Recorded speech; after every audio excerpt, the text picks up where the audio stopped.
저는 여러분과 함께 환경을 지배하는 기도란 제목으로 은혜를 나누고자 합니다. 헤롯 왕이 칼로서 요한의 형제 야고보를 죽이니까 유대인들이 굉장히 좋아했었습니다. 그것을 보고 헤롯 왕은 기독교 박해를 시작하기로 결심을 했었습니다. 그래서 사도의 지도자인 베드로를 잡아서 감옥에 가두었습니다. 그때가 바로 6월절이었습니다. 그러므로 6월절이 지나고 나면은 공중 앞에 베드로를 끌어내어서 처형하기로 작정을 했었습니다. 그러자 온 예루살렘의 교회가 합심해서 하나님께 부르짖어 기도하고, 특별히 마가 요한의 어머니 마리아는 그 집에 기도하는 사람들을 불러 모아놓고 불철주야 하나님께 베드로를 구출해달라고 기도했었습니다. 그러나 헤롯 왕이 얼마나 은명을 내렸던지 베드로 한 사람 감옥에 지키는데 군사 16명을 주야로 붙여놓았었습니다. 그러니 쥐도 새도 새어나올 수가 없습니다. 그런데 내일이면 이제 베드로를 처형할 날인데, 오늘 저녁에 베드로는 양손에 쇠사슬에 묶이고, 그리고 양편에 군사가 베드로를 끼고, 그리고 잠을 잡니다. 한밤중이 되자 누가 옆구리를 찹니다. 베드로가 솟아나 놀라쳐 눈을 떠보니까 방 안이 환한데 주의 천사가 와서 베드로가 하는 말이 일어나라 그럽니다. 베드로가 일어나니까 철고랑이 풀리거든요. 천사가 하는 말이 허리띠를 묶고 신발을 단단히 묶으라고 했습니다. 그러고 난 다음 겉옷을 덜치입고 나를 따르라 그럽니다. 그때도 베드로는 실감이 나지 않아서 혹시 꿈을 꾸거나 환상을 보고 있지 않은가 생각했었습니다. 첫째 파수를 지났는데도 파수하는 사람들이 모르다 선체 눈을 감고 깊이 잠이 들어 있었습니다. 두 번째 파수를 지났는데도 또 파수하는 병사들이 눈을 감고 깊은 잠에 들어 있었습니다. 그러고 난 다음에 이제 성으로 통하는 문 앞에 나왔는데 철문이라 꽉 닫혀 있었습니다. 천사가 베드로 앞에 걸어나가니까 철문이 스스로 열려버렸습니다. 그래서 베드로가 감옥에서 나와 성으로 들어가서 길을 걸어갈 때 천사는 사라졌습니다. 그러나 베드로의 마음속에 마가 요한의 어머니 마리아의 집에 가고 싶은 생각이 나서 그 마리아의 집에 가보니까 마리아의 집에 사람들이 모여서 전력을 기울여 베드로가 구출함 받기 위해서 기도하고 있는 장면을 보게 된 것입니다. 이것은 바로 하나님께서 베드로가 자유를 얻게 된 것이 이 기도하는 사람의 기도의 연고로 되었다는 사실을 베드로에게 깊이 가르쳐 주기 위해서 그것까지 하나님께서 인도하여 주신 것입니다.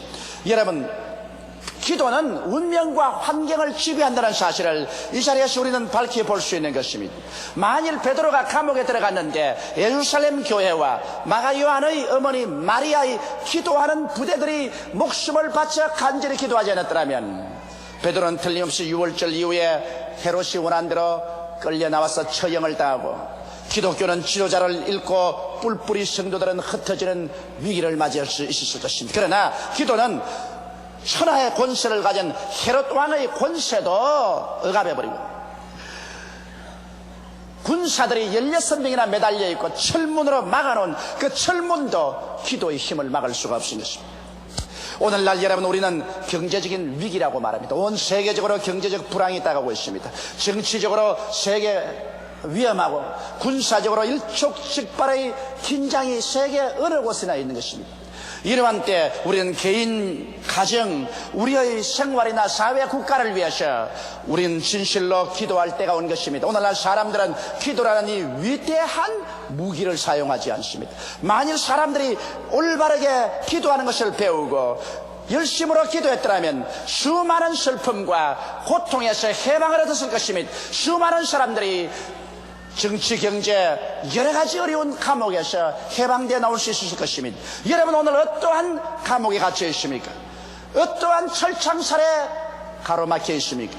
여러분 힘으로 해결할 수 없고 헤어나올 수 없지만은 여러분께서 하나님 앞에 올바르게 기도하면 오늘 또 사탄의 권세는 무너지고 여러분을 가두는 철창살과 철문은 열려버리고 말게 될 것입니다. 기도는 이 위대한 힘을 나타내는 하나님이 우리에게 주신 무기인 것입니다. 그러면 어떻게 기도해야 될까요? 어떻게 기도해야 가장 올바르게 능력 있는 우리 환경을, 운명을 지배하고 변화하는 기도를 할 수 있을까요? 첫째로, 여러분, 우리가 기도할 때 우리의 기도는 하나님의 뜻에 따라 기도해야 되는 것입니다. 요한일서 5장 14절로 15절에 그를 향하여 우리의 가진 바 담대한 것이 이것이니 그의 뜻대로 무엇을 구하면 들으심이라. 우리가 무엇이든지 구하는 바를 들으시는 줄을 안즉 우리가 그에게 구한 그것을 얻은 줄을 또한 아느니라고 기록하고 있는 것입니다. 우리가 하나님 뜻대로 기도하면 하나님께서는 우리의 기도를 듣고 계심으로 우리가 기도를 끝마치고 나면은 하나님께서 반드시 응답하는 것을 마음속에 확신을 가질 수가 있다는 것입니다. 그러나 대다수의 사람들이 기도할 때 하나님의 뜻을 알지 못하고 자기의 욕심을 쫓아 기도할 때가 많은 것입니다. 자기 마음속에 탐욕이 가득해서 탐욕을 가지고 기도하는 이런 기도는 응답을 받지 못합니다. 야고보서 4장 1절로 3절에 보면 너희 중에 싸움이 어디로 다툼이 어디로 쫓아나느냐. 너희 지체 중에서 싸우는 정욕으로 쫓아나는 것이 아니냐. 너희가 욕심을 내어도 얻지 못하고 살인하며 시기하여도 능히 취하지 못하더니 너희가 다투고 싸우는도다. 너희가 얻지 못하면 구하지 아니하며요. 구하여도 받지 못하면 정욕으로 쓰려고 잘못 구함이라고 말하고 있는 것입니다. 하나님께서는 여러분과 내가 욕심을 가지고서 기도하는데 응답해 주겠다고 말씀은 하지 않으셨습니다.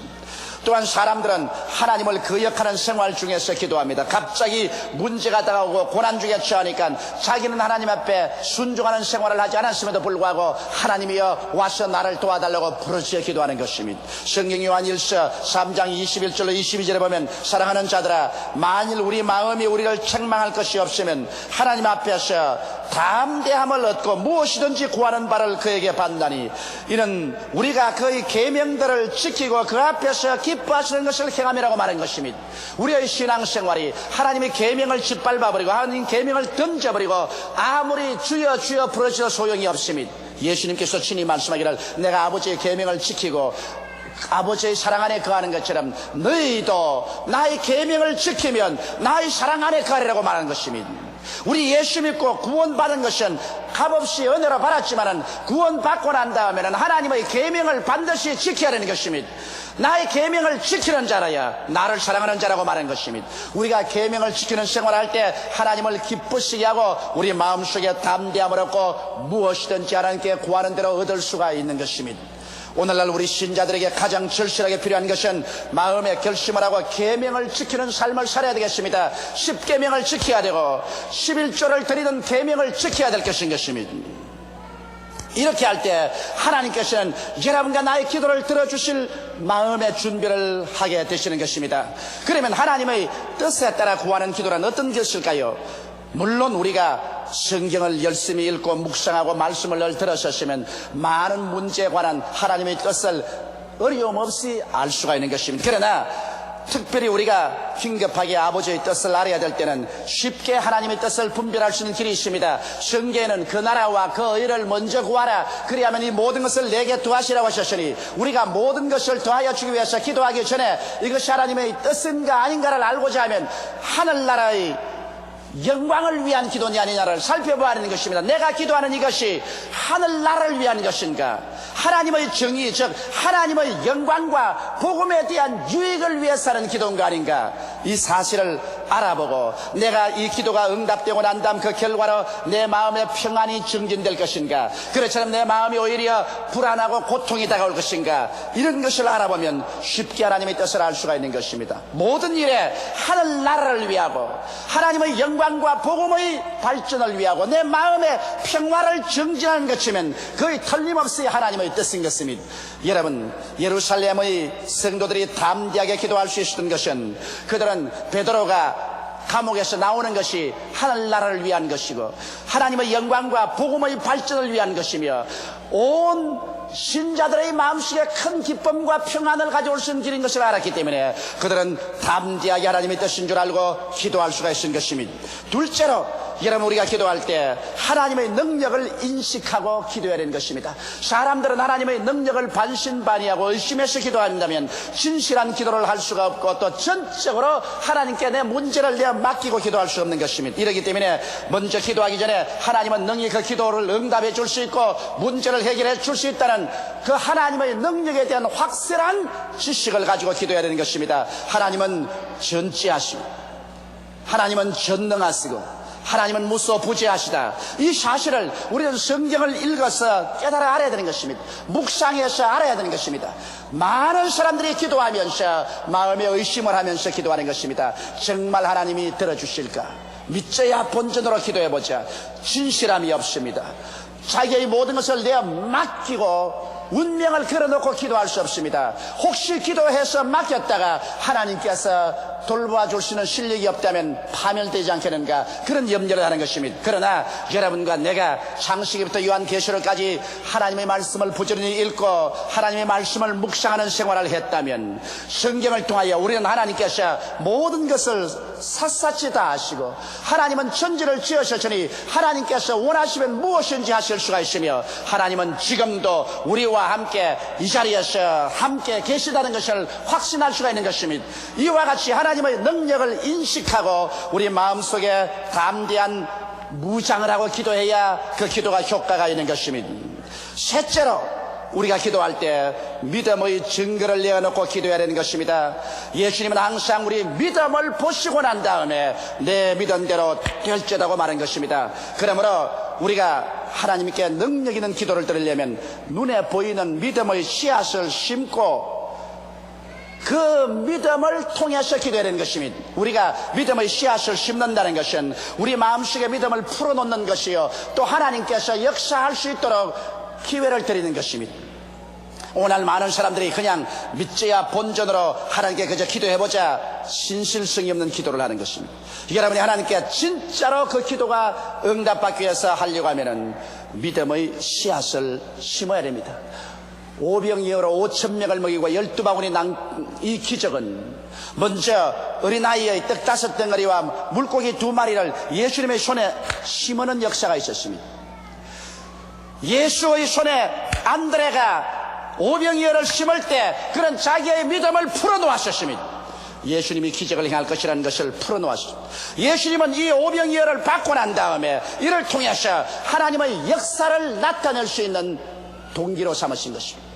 사렙다의 과부가 마지막 남은 한 움큼의 밀가루와 병에 남은 기름으로 과자를 구워서 마지막 자기와 자기 아들이 먹고 죽으려고 할 때 엘리야가 와서 그것을 요구했었습니다.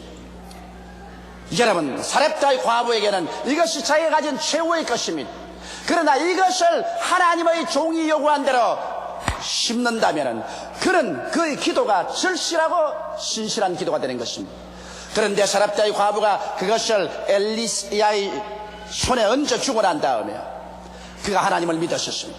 그때 그 마음속에 믿음은 참으로 살아있는 풀어놓은 믿음인 것입니다. 하나님께서는 그 사렙다의 과부의 과자를 받으시고 난 다음에 그것을 동기로 해서 기적을 베풀어 주신 것입니다. 이러므로 여러분과 나의 믿음이 활기 있고 생명력 있게 하기 위해서, 여러분과 나의 기도가 능력 있게 하나님의 보좌를 흔들기 위해서 우리는 믿음의 씨앗을 심어야 되는 것입니다.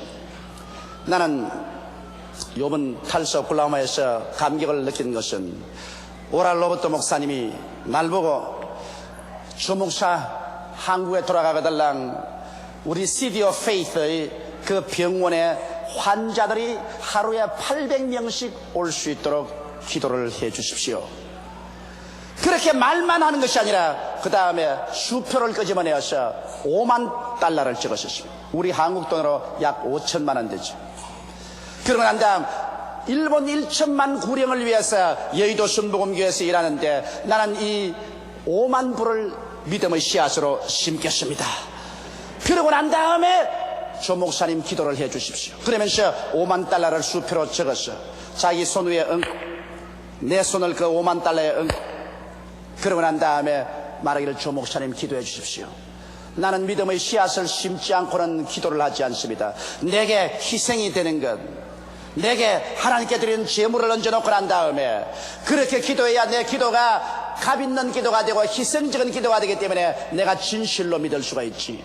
공짜 믿음, 공짜로 기도하는 것 나는 힘있게 생각하지 않습니다. 나는 사실 그 5만 불을 받고 난 다음에 기도할 때 내 기도가 절실한 기도였었습니다. 내 입술에서 나오는 기도가 아니라 내 창자 속에서 나오는 기도를 할 수가 있었습니다. 왜냐하면 오랄 로버트 목사님이 내게 기도해달라 할 때 그것이 그냥 지나가는 말이 아니라 자기의 희생을 하며 믿음의 씨앗을 심고 기도하는 것이기 때문에 내가 그것을 등한히 받아들일 수가 없습니다. 저는 그 5만 불을 일본으로 보내고 난 다음에 우리 교회에 들어와서 여러분과 함께 우리 간절히 하나님이 응답해 주기를 위해서 기도했고 벌써 기도 응답이 그 병원에 다가오고 있는 것입니다. 이러므로 여러분, 우리가 믿음의 씨앗을 심고 난 다음에 믿음을 풀어놓고 그 다음 기적이 일어날 것을 기대해야 되는 것입니다. 그냥 막연하게 기적이 일어날 것을 기대하는 것은 요행에 불과한 것입니다. 이러기 때문에 우리가 하나님께 진짜로 응답받기를 원해서 기도할 때는 우리가 하나님의 사업을 위해서 믿음의 씨앗을 심고 난 다음에 그 다음 없는 것을 있는 것 같이 꿈꾸고 바라보면서 기도해야 될 것입니다. 그럴 때 우리의 기도는 하늘에 상달되는 큰 힘이 있습니다. 저도 수없이 많은 기도를 합니다. 내 개인의 기도, 우리 가족들을 위한 기도, 성도들을 위한 기도, 교회를 위한 기도, 선교를 위한 여러 가지 기도를 합니다. 저는 일반적으로 기도할 때, 하나님과 그저 감사하고 교제할 때, 그럴 때는 믿음의 씨앗을 심지 않습니다만, 내가 하나님의 기적을 기대할 때, 진실로 이 기도를 통해서 기적이 일어나고 하나님께서 감리해 주어서 문제 해답이 오기를 원하는 그런 기도를 할 때는 저는 반드시 믿음의 씨앗을 심습니다. 저나 우리 집사람이나 우리 힘에 겹도록 믿음의 씨앗을 심습니다. 그 믿음의 씨앗을 심을 때 마음이 알딸딸합니다. 아깝다는 생각도 납니다. 그러나 그럼에도 불구하고 그 정을 끊고 믿음의 씨앗을 심고 난 다음 그 다음 기도할 때는 이제는 본전을 차지해야 되기 때문에 결심하고 기도를 하는 것입니다. 간절한 기도가 나옵니다. 하나님, 우리가 아는 기도는 가짜가 아닙니다. 불어가는 바람처럼 하는 기도가 아닙니다. 하나님, 이 기도는 응답을 받아야 됩니다. 만일 기도 응답을 안 받는다면 어떻게 되겠습니까? 하나님이 응답하여 주옵소서. 기도가 간절하고 절실해지고 그리고 확실해집니다. 하나님은 언제나 내게 응답하여 주셨습니다. 저는 수많은 하나님의 기도 응답을 받았습니다만 대개 내가 기도 응답을 크게 받을 때는 내가 믿음을 풀어놓았을 때인 것입니다. 내가 보통 때는 믿음이 풀어놓아지잖아요. 믿음의 씨앗을 심을 때 그것이 내가 믿음을 풀어놓는 증거가 되었던 것입니다. 넷째로 여러분 기도할 때 끈질기게 기도해야 되는 것입니다. 기도는 그것을 막는 마귀를 밀쳐낼 정도로 인내력을 가지고 기도해야 되는 것입니다. 왜냐하면 마귀는 여러분과 나의 기도를 막습니다. 다니엘이 기도할 때 한 주일을 기도할 때도 마귀가 막았습니다. 2주일간도 막았습니다. 석 주일을 계속할 때 마귀는 더 견디지 못했었습니다. 하늘에서 천사들이 그 마귀의 진을 깨뜨리고 기도 응답을 다니엘에게 가지고 온 것입니다. 이러므로 여러분과 나의 기도도 마귀가 막고 있기 때문에 이 마귀의 진이 물러갈 때까지 근질기게 기도해야 될 것이요, 하나님도 여러분과 나의 믿음을 시험해 봅니다. 뒤로 물러가면 내 마음이 저를 기뻐하지 않으라고 했었으므로 물러가나 안 물러가나 주님께서 한번 시험해 보시는 것입니다. 스르보니게 여인 보십시오. 예수님께서 두로와 시돈 지구에 가셨을 때 스르보니게 여인이 뛰어와서 예수님의 제자들에게 간청을 했었습니다. 내 딸이 무섭게 귀신 들렸으니 놓아주소서. 제자들이 예수께 와가지고서 저 여자가 심히 부르시오니 응답해 주시지요. 예수께서 말씀하시기를 내가 이스라엘의 이런 자 밖에는 찾지 아니한다. 이방인을 찾을 때는 아직 오지 않았다. 대답 안 했습니다. 그 여인이 예수님 뒤에 와서 부르시어도 예수님 무시해버렸습니다. 그러나 그 여인이 뒤에 와서 예수님 발 앞에 엎드려가지고서 주여 내 딸이 귀신 들려 싸우니 고쳐주옵소서. 예수님이 굉장하게 면박을 주었습니다. 내가 자녀에게 줄 떡을 취해서 개에게는 주지 아니한다. 너는 이방 개요. 개에게 내가 무슨 떡을 주느냐. 그럴 때 그 면박을 받고도 이 스르보니게 여인은 근질기게 물러가지 않고 옳습니다.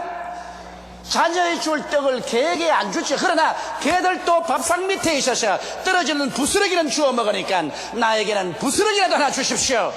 예수님이 그 말에 크게 감동하여 여자여 내가 이 말을 하였으므로 내 딸에게서 귀신이 나갔나니라고 말한 것입니다. 집에 돌아가 보니 딸에서 귀신이 나가고 딸이 건강이 되어서 침대에 들어있는 것을 보았었습니다. 이와 같이 한번 기도하면 여러분 뒤로 물러갈 줄 모르는 근질긴 기도를 할 줄 알아야 되는 것입니다. 나는 한때 우리 어머님께서 신장이 나쁜 적이 있습니다. 일단 신장이 병이 들면 좀처럼 낫지 않습니다. 어머님께서 치료를 받고 약을 잡수셔도 이 신장이 낫지 않습니다. 그래서 상당히 고통을 당하셨어요. 저는 겁이 덜컥 났었습니다. 왜냐하면 어머님이 저러다가 세상을 떠시면 안 되겠다, 이래서 간절히 어머니를 위해서 아침, 점심, 저녁 시간만 있으면 내가 기도를 했었습니다. 그런데도 어머니를 만나보면 외면적으로 낫는 것이 안 보여요. 내가 이렇게 기도하는 것이 효과가 있을까? 기도해도 소용없잖아. 그런 낙심이 내 마음속에 자꾸 다가옵니다. 그러나 그 낙심을 물리치고 나는 마치 물을 거슬러 헤엄치는 것처럼 힘이 들어도 하나님 앞에 기도를 계속해 왔었습니다. 아마 제가 기도를 한 달 했을 것입니다. 그러고 난 다음에 또 하루는 어머니께 안수하면서 하나님이여 이 신장염을 없애달라고 간절히 기도했었습니다. 그런데 그 다음 어머님께서 뭐라고 하시냐면 그 기도를 받고 난 다음에 어머님께서 꿈을 꾸었는데 꿈에 이 잔디풀 같은 뿌리가 아주 깊은 것인데 이것을 잡아 당겨 뽑으려고 하는데 이것이 안 뽑히려고 막 이러는데 힘차게 잡아가니까 쩍쩍 소리를 내면서 나중에 뿌리가 확 빠지더라고 그래요. 그래서 이제는 마귀가 떠나갔다, 나았다고 내가 밀었는데 아닌 게 아니라 어머님께서 나와버리고 말한 것입니다. 이와 같이 여러분, 우리 기도는 마치 나무 뿌리를 뽑는 것과 같습니다. 처음 나무 뿌리를 뽑으려고 할 때 한꺼번에 잡아당긴다고 뽑혀지지 않습니다. 오래 먹은 나무는 자꾸 흔들고 그 다음 당기고 또 흔들고 또 당기고 또 흔들어보고 또 당기면 쩍쩍 소리가 나면서 뿌리가 조금씩 뽑힙니다. 아이고 힘이 드니까 그만두어라 하면 그 나무 뿌리는 못 뽑습니다. 끝까지 내가 죽냐 보자 그러면서 잡아 당기면 나중에 뿌리가 쩍쩍 소리가 나면서 나중엔 억지로 잡아 당기면 엉덩방아를 쾅 찍을 때 뿌리는 싹 뽑혀버리고 마는 것입니다. 기도라는 것은 그런 것입니다. 마귀의 진을 회파하고 하나님의 역사를 일으키기 위해서는 여러분과 내가 근질긴 인내력을 가지고서 마음에 낙심이 다가오고 눈에 나무 전가 안 보이고 귀에는 아무 소리 안 들리고 소리는 잡히는 없어도 참고 견디면서 부르짖어 계속 잡아 당기고 기도하면 어느 날 갑자기 승리가 다가오게 되는 것입니다. 어두움이 사라지고 광명이 다가옵니다. 승리의 영광이 임하게 되는 것입니다. 다섯째로 여러분, 우리 기도할 때 합심 기도하는 것이 중요합니다. 마태복음 18장 19절로 20절에 진실로 다시 너에게 이르노니 너희 중에 두 사람이 땅에서 합심하여 무엇이든지 구하면 하늘에 계신 내 아버지께서 저희를 위하여 이루게 하시리라. 두세 사람이 내 이름으로 모인 곳에는 나도 그들 중에 있나니라고 말하셨습니다. 특별히 자기가 남에게 알릴 수 없는 비밀이 아니면은 기도를 잘하는 사람들을 찾아가서 두세 사람이 모여서 합심하여 기도하는 것이 효과를 발생하는 것입니다. 베드로가 감을 가졌을 때도 온 예루살렘 교회가 다 합심했지요. 마리아의 집에 기도 잘하는 사람들이 모여가지고서 불철주야 되는 것입니다. 기도를 할 줄 아는 사람이 두세 사람 모이면은 굉장한 힘이 있습니다. 왜냐하면 내 혼자 기도하다가는 낙심될 때가 오는 것입니다. 그러나 옆에서 함께 기도해주는 사람이 있으면 그 기도의 불이 다시 내게 붙어오기 때문에 힘을 얻을 수가 있죠. 성경에는 한 사람이 천을 쫓고 두 사람이면 만을 쫓는다고 그랬었습니다. 혼자 힘으로 기도하는 것보다는 두 사람 이상이 합치면 그 결과로 나타나는 힘이 굉장한 것입니다. 또 무엇보다도 여러분, 주님께서는 혼자 기도하는 것보다도 두 사람 이상 합심하여 기도하는 것을 기뻐하시는 것입니다. 응답해 주실 하나님께서 두 사람 이상 기도한 것을 기뻐하시니 우리가 두 사람 이상 합쳐서 기도하는 것이 좋습니다. 이렇기 때문에 제가 구역 예배 반드시 출석해서 구역원들이 함께 모여서 구역에 있는 문제를 가지고 기도하도록 하라는 이유가, 혼자 기도하는 것보다는 구역에 출석해서 구역원들과 함께 가정 문제나 생활 문제를 위해서 기도할 때 하나님의 역사가 일어나게 되는 것입니다. 이러므로 합심 기도는 혼자 하는 기도보다 더 위대한 역사를 일으키는 기적을 베푸는 것입니다. 집에서 남편과 아내와 부모와 자식들이 함께 기도하는 것은 참으로 좋습니다. 요한복음 14장 13절로 14절에 너희가 내 이름으로 무엇을 구하든지 내가 시행하리니 이는 아버지로 하여금 아들을 인하여 영광을 얻으시게 하려 함이라. 내 이름으로 무엇이든지 내게 구하면 내가 시행하리라고 말씀하신 것입니다. 우리들은 아직 기도의 위대한 힘을 잘 이해하지 못하고 있습니다. 여러분, 하나님께서 우리에게 기도할 수 있는 특권을 주시고 예수 이름을 주셨는데 이걸 가지고 우리가 진실로 올바르게 기도할 줄 알았더라면 우리의 개인, 가정, 생활, 자녀, 사업의 문제가 해결될 것이요, 인간으로 상상할 수 없는 위대한 힘이 여러분과 나의 생활에 나타나게 되었을 것입니다. 다 같이 고개 숙여 기도드리겠습니다. 사랑이 많으시고 거룩하신 아버지 하나님, 베드로가 헤롯 왕의 엄명에 의해서 잡혀 철창에 들어가고 16명의 군인들이 지키고 있고 성으로 향하는 것은 철문이 막고 있었지만 예루살렘 성도들의 기도를 막을 수가 없었습니다. 헤롯의 명령도 군사들의 지키는 것도 철문도 기도를 막을 수가 없었습니다. 기도의 능력은 베드로를 자유케 하고 말한 것입니다. 아버지 하나님, 오늘 또 우리를 기도할 수 있게 하여 주시옵시고 기도의 비결을 깨닫게 하여 주시옵소서. 기도의 능력을 얻게 하여 주시옵소서. 우리가 하나님 앞에 기도하고 살아왔다면 수많은 문제가 해결될 것이요, 마귀들이 떠나갔을 것이요, 우리의 생활에 철창문들이 열려버리고 말았을 것입니다. 하나님 아버지, 그러므로 우리가 인간의 수단과 방법으로만 살려고 하지 말고 먼저 하나님께 엎드려 기도하고 하나님의 능력을 힘입어 문제를 해결하고 살아가는 우리들이 되게 도와주시옵소서. 아버지가 개인적으로 기도하고 가정적으로 기도하며 교회가 연합해서 기도하고 나라와 민족을 위해서 기도하는 우리들이 되게 도와주시옵소서. 우리 예수 믿는 사람들 첫째로 기도요, 둘째도 기도요, 셋째도 기도하는 것이 우리의 의무요 특권인 것을 깨닫게 하여 주옵소서. 하나님 아버지여, 주님께서 우리에게 예수 그리스도 이름을 쓸 특권을 주셨고 하나님 성령을 주셨사오므로 성령께 의지하여 예수 이름으로 기도함으로 말미암아 우리의 모든 문제가 하나님의 능력으로 해결되게 하여 주옵소서. 오늘 주님 앞에 나와서 이 혹한에 예배드린 우리 성도들 오늘 성령으로 채워주시고 아버지 기도의 능력으로 채워주시옵소서. 기도할 수 있게 하여 주시옵시고 깨어 기도하기를 힘쓸 마음을 허락하여 주옵소서. 예수님 이름 받들어 기도드리옵나이다. 아멘.